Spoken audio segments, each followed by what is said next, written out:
Well, I was impressed with our team, especially the second half against Middle Tennessee. I think we played a much more complete second half and a much more complete football game than what we have had recently. I think we improved in quite a few areas, if not every area, and gained some momentum going into the bye week for what we hope is a great November and a great finish to our season. What do you know about Jamal Williams right now? Jamal Williams, significant knee injury, surgery tomorrow, done for the year. Any details in terms of the extent of it? No, just other than it's severe and multiple. So you could talk to Steve Pincock downstairs for more details, but significant and severe is what I was told. It seems like he knew pretty quickly, almost immediately, that it would be a bad one. Was that the sense you got too, or did you have to wait? No, I'm not sure. Even if he thought it was bad right away, he kind of felt like it hyperextended. Again, his first question was, did I catch the ball? And but I don't think any of us knew to what extent, really, other than he took a direct hit right to the knee, but I'm not sure he thought it was this severe. Do you know if it involves the ACL, or is it not something you even know at this point? Don't know. Okay. What do you recall with, because of your quarterback situation, I'm asking this, with Alex Caressa leaving the program, what do you recall the circumstances? I don't recall many circumstances going back to it, and I'd have to kind of look through whatever documentation we had or how that worked. What I do remember is, man, being really excited he was leaving on his mission, and that was really the last memory that I had of really being happy that he chose to go, really being happy that he'd made the progress in his life to be qualified to go, and so that's what I remember most. Is it kind of your philosophy that you should sign one scholarship quarterback a year? Would that be the I would like to, and really, if you work backwards, I'd love to have a quarterback for every class, and I don't like to have two quarterbacks in the same class, so I like a year of separation. So if we were to bring in two freshmen, I'd love one to redshirt, one to not, so I'd like one each year if possible. What's your focus in the bye week? Main focus in the bye week is to recover and to get healthy. So I'd like to get as healthy a team as we can have going into our game versus UNLV. So that would be first and foremost. Secondly, the development of some of our younger players. We've been playing quite a few of them, and so the players will get some break and then focus on not necessarily the guys that aren't playing, but our younger players that are playing. So we need to give them enough work to continue our progress, and then academically make sure that we give our guys a great chance to get caught up that way. How concerned are you about Craig Bills right now? What might be his status moving forward right now? I don't know what his status will be. Anytime there's a head injury, I'm always concerned, and so my first concern for him is his health and well-being, and don't know his status going forward right now. Would you say the biggest challenge this year in you taking sort of a new role as an overall program is replacing the two most dynamic offensive players you've had? I think that's been part of it. I think the combination of that with really maybe more youth than I even acknowledged at the beginning defensively, and so not necessarily sometimes by age or class, but by starting experience, and so kind of the combination of both those together would have been one of the challenges, but I'm still optimistic for a strong finish and a good season. Shuffled the defensive line starters at least. Is that going to be more rotation moving forward? Or? I think so. We're starting to get a better idea finally, as we're getting still different players in and out versus different personnel groups who can be effective and in what spots, and so we became closer.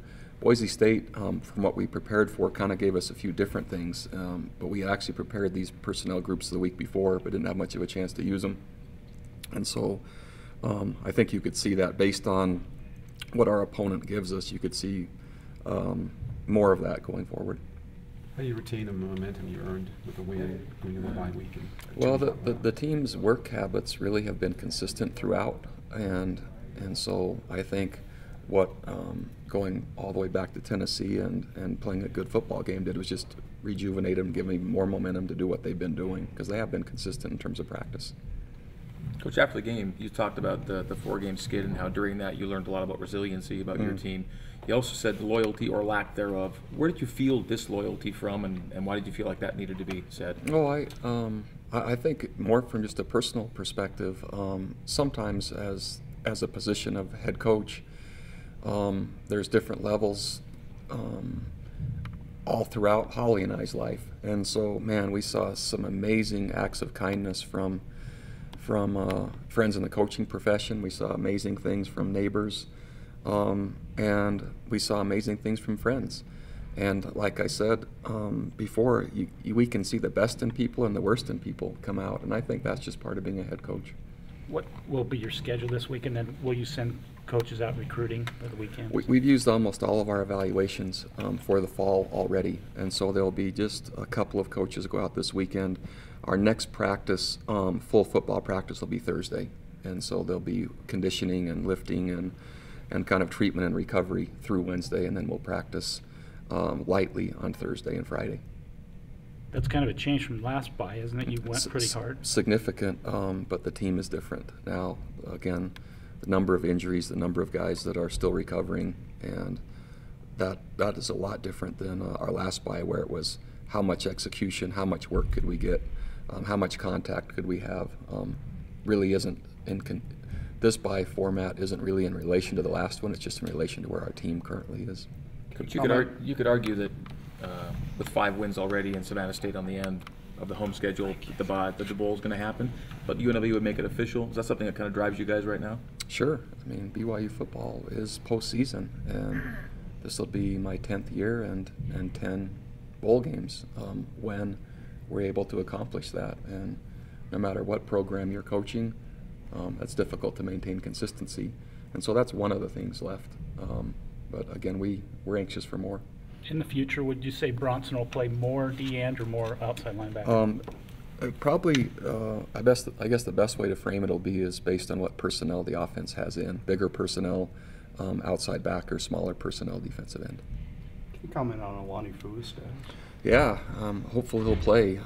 I guess the word I was given today is he's about 75% still, so hopefully by next Saturday we'll finally get him back. How encouraged are you with the defensive effort, especially Very, with the younger guys? Very. It was the most consistent football we've played yet, regardless, beginning of the season, middle, and we're starting to find a dynamic that works not only coaching staff-wise, but players and the different roles they fit. And so I was really encouraged from what I saw, and I'm critical, and I was really encouraged by how they played. Because you thought Middle Tennessee was a good offensive team. I did, and still do, and I was as concerned going into play that game as any we've played in terms of big play potential, and Jordan Prater did a nice job at corner in defending some deep passes, and we've struggled with that at times this year. And so, and then we found some ways to. Our run defense has been fairly consistent. Well, it's been consistent the entire year outside of Boise State, and we're one of the best in the country at rush defense. So, as long as that continues to happen, we can be more predictable in getting nickel situations and pressure, as long as we defend the deep ball well, which we just started to do. If you were grading Christian Stewart's performance, letter grade-wise, in a kind of a difficult situation, what would you give him? Yeah, I won't be tied to a letter grade, but I will be tied to, man, I think he's good. And I think he's played well enough to give us a chance in every game that he's been a starter. Knock on wood, if something were to happen to him, is McCoy Hill capable of taking over? He's capable of taking over some parts of the offense. We'd have to look. There might be a multiple threat approach we'd have to do to give us enough scoring power. But the last few weeks, the training he's gotten has certainly been helpful. But it wouldn't be conventional if we got to that point. What would that multiple threat consider? Who knows? Who knows? Is Algie close to getting back? I don't know, quite frankly. So I'm not sure. Thanks, Coach. All right, thanks.